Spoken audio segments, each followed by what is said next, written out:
Hey, bookworms, it is Saturday, and that means it is another Meet the Author Saturday, and this Saturday I have with me Dani Resh. How are you doing? I'm doing great. How are you? Excellent. And we are here to talk about your book series titled The Magic Shoe Series. It is a trilogy.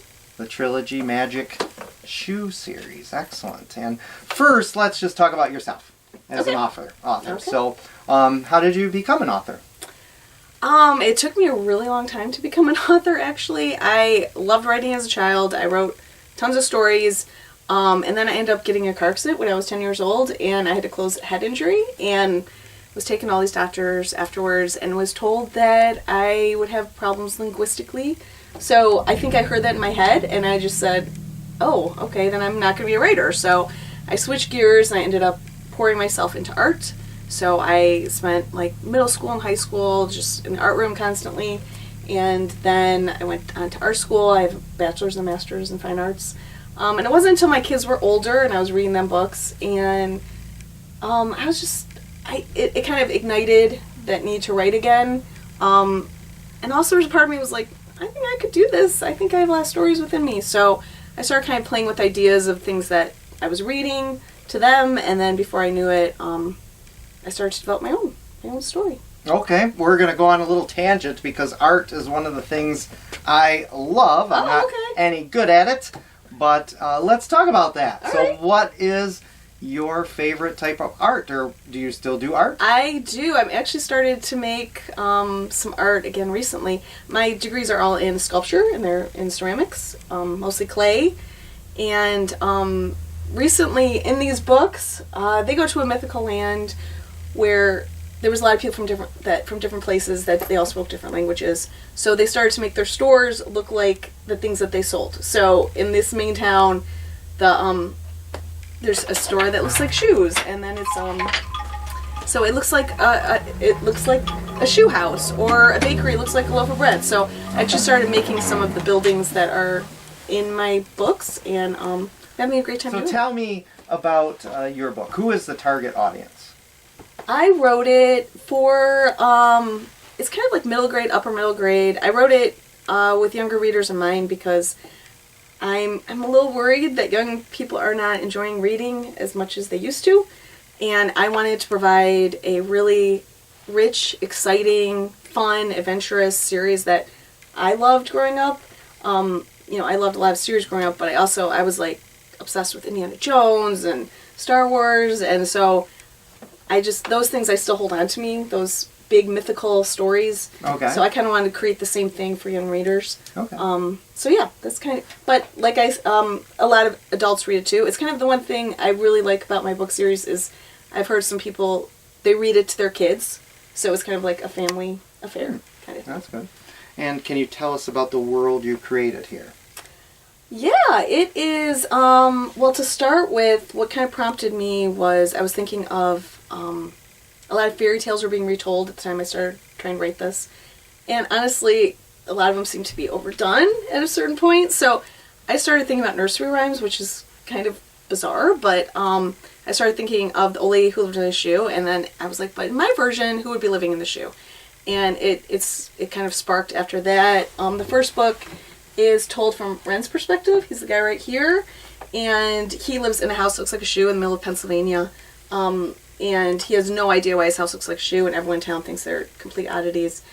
He comes to find out that his missing grandfather built a secret workshop under his house that's filled with magic shoes, but 3 are intended for him and 2 of his friends. So the sole of the shoes, which his shoes look like Converse, it says Compass to Vinland. He doesn't know what that means. He has no idea. But he comes to find out that his shoes lead him to this place called Vinland, which is, there's a lot of Norse mythology in it. It's kind of tied to Norse gods and things like that. And so these people called drainers, who drain the life out of you, find out about these shoes because they were banished from this place. So they come after him and his 2 friends, and they end up going on an epic adventure. Awesome. And book 2? Book 2. So book 2 continues the story, but this one is told from Maria's perspective. Her shoes, a pair of cowboy boots, actually. She already comes from a magical family, and she can read people's minds. But when she puts on the shoes, her powers are increased tenfold, and she can read people's minds. She's also having premonitions. So her abilities kind of ignite the story even farther. The third book is told from Rusty's perspective, and Rusty's kind of this bad boy in town that everyone's written off as bad news. So when when the shoes were down there under his name, that say he's going to be a cutting warrior, and it gives him incredible warrior abilities, he grabs onto those shoes and that identity, and he holds on for dear life, and he convinces them to let them go on this adventure, and then they go to an underground settlement to hide, and eventually they make it to Vinland. So there's a lot, and there's a lot of mythical creatures and things along the way.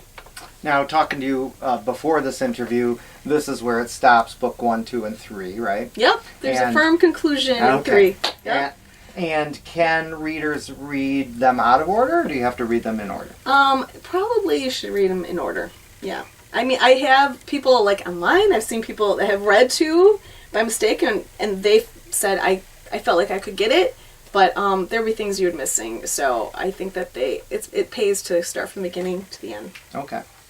And can you tell me about, like, pick one of the characters, I guess, one of the 3 here, and how would readers relate to them, do you think? Well, I think all of them are dealing with a lot of insecurity. Ren is definitely a loner because he lives in this shoe house and he's not taken seriously. He actually lives, the shoe house has a whole bunch of bird houses on top, so all of his friends are these crows that bring him trinkets every day. So they're like his best friends. Okay. So it isn't until these shoes are found, Maria moves into town, and they end up creating this strong bond, the 3 of them. And so I think it's about waiting for your people and knowing that if you put yourself out there, you can build strong bonds with people. Because they were all, Maria, since she could read people's minds, she's a middle schooler, she can tell if someone thinks her hair's too curly or her nose is too, so she becomes very insecure because she can see what people are thinking. And Rusty is just someone that no one was giving him a chance. So when these 3 unite, they kind of learn to lean on each other and bring out each other's strengths. They end up in this underground community. There's 2 more people that they end up becoming very close to as well. They have different, so it ends up being 5 of people that same age that end up really creating strong bonds. Who would you say is the most unique character? The most unique character is the one I just referred to. That's not one of the 3. There's 2 other characters in the book. One, her name is Iota, and she's actually a Native American, and she lives in this underground community, and she breaks spells. So instead of magic, being able to produce magic, she's the one that if you get something that is not, then she can break unbreakable curses, she can do all sorts of things to help them along the way. But the other person, his name is Pana, and he is actually an Inuit. I don't know how to say the word properly, but there's a mythological creature in Inuit mythology that walks between worlds. I think it's called like a Terrasak. And so he is the kind of guy, you can't see him if you look at him directly. You can only see him out of the corner of your eye, so you think you're kind of going crazy, which Rusty does. The first couple times he meets him, he's like, wait a minute, there was someone just here, and now he's not here. He ends up walking between the worlds with them, and he can do a lot of amazing things. So he's actually probably one of my favorite characters, because I think he's also very well balanced. He's very calm, he has this very calming effect, and I think it's because he's like experiences 2 different realms. So, yeah. Okay, so it seems like you had to do some research into this regarding mythology and all that, did you? Yes, a lot. I'm like kind of mini obsessed with mythology and like oddities and things like that. And on my website I actually have a blog of mythological creatures and things like that. It's kind of a fascination of mine. So I like to pull things and put things in. A lot of this book does have Norse mythology in it. There's some gods make a couple appearances here and there. So okay. Yeah. So when you come up with characters, how do you go about that? How do you develop your characters? Okay, so I have learned that some people take writing, like they figure everything out from the get-go and they know exactly who everyone is. I'm not that kind of writer, and I think I attribute that to my art background. I like the freedom of just exploring and seeing what happens. I have an idea of who they're going to be, but I have to say that as I write the story, it really solidifies who they are. And I find that going back to edit is very vital. I change a lot, and I really go in deep as to who they are. And the editing does a ton for me. Okay. Now, when you write, do you outline everything out, or do you kind of go free flow? I am not an outliner person. Everything in my life is not very planned out, so that's just how I roll. I attribute it to my kind of artistic nature. That's why I think I like clay, because you kind of mush it to be what you want it to be. So I like the freedom of having a story kind of figure out where it wants to go, and then I like to go back, and once I have that first initial version, then I kind of like sculpt it like clay. Love it. I love how your art influences your writing. It definitely does. Yes, they're one and the same. Excellent. Yeah. And where can people find you online? Well, I have a website, DaniResh.com. I'm on Instagram. I'm on Facebook. On occasion, I'm on TikTok. I'm not very disciplined in that one. But yeah, for sure, my website, you can contact me. I have a form there that you can contact me anytime. And you have a blog on your site?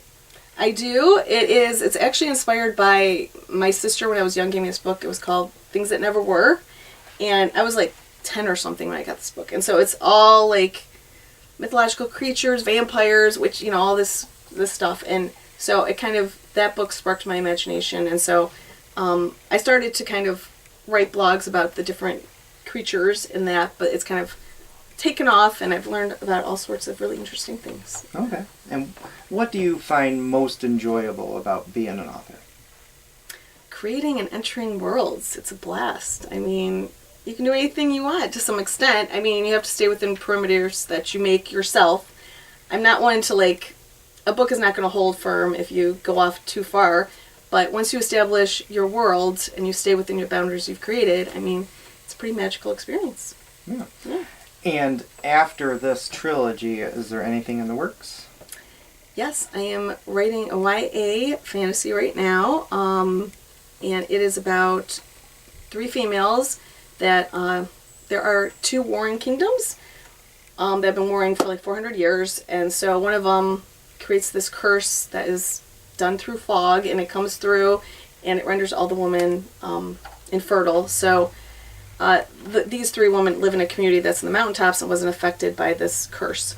So it follows these 3 women's lives after the curse happens. Okay. Yeah. And what do you find most challenging about being an indie author in particular? Probably letting people know that my books are out there. Marketing is definitely a challenge. But you gotta stay committed to your craft. I mean, I love writing. I need it in my life. I need that or art. I need a creative outlet. So I'm not gonna stop doing it anytime soon. But yeah, it's nice that you're doing things like this to let people know that, there's great stories out there. And I see you brought hardcovers. Are they available in other formats? Yes, hard and soft. And there's ebooks as well. Ebook, yeah. Okay. Excellent. Any plan to make audiobooks out of them? Or anything? Not at this point. No? No. Okay. That's fine with me. And what can you tell me about the covers? Well, I mean, I've always kind of liked more kind of dark, ominous Tim Burton kind of feel to things. So I definitely wanted there to be more of that kind of feel. And I wanted to stay within the color scheme of blacks and golds. So that way they worked well together. Yeah, and they are very... So, for instance, I mean, Ren he deals with crows. There's a particular crow that I think I had said that these crows bring him gifts every day.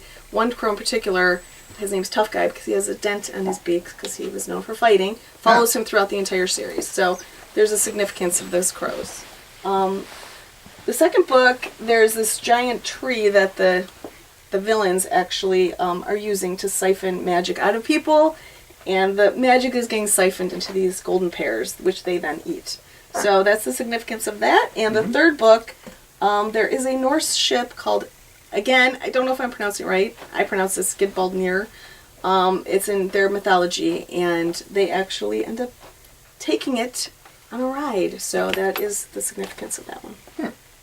Is there any message in the writing, like, that readers should take away?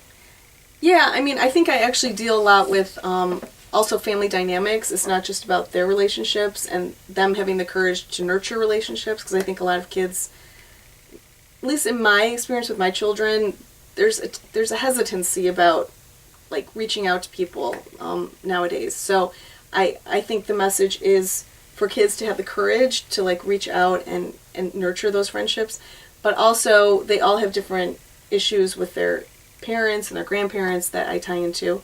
So it's definitely, it's an adventure, but it's an authentic adventure, and you deal with a lot of their insecurities, and you're still working on them as people along the way. Okay. All right, Dani. Well, I enjoyed talking with you today. Yeah. And I wish you much success with the Magic Shoe series. Thank you very much. I love it. And your next works, too. Thank you.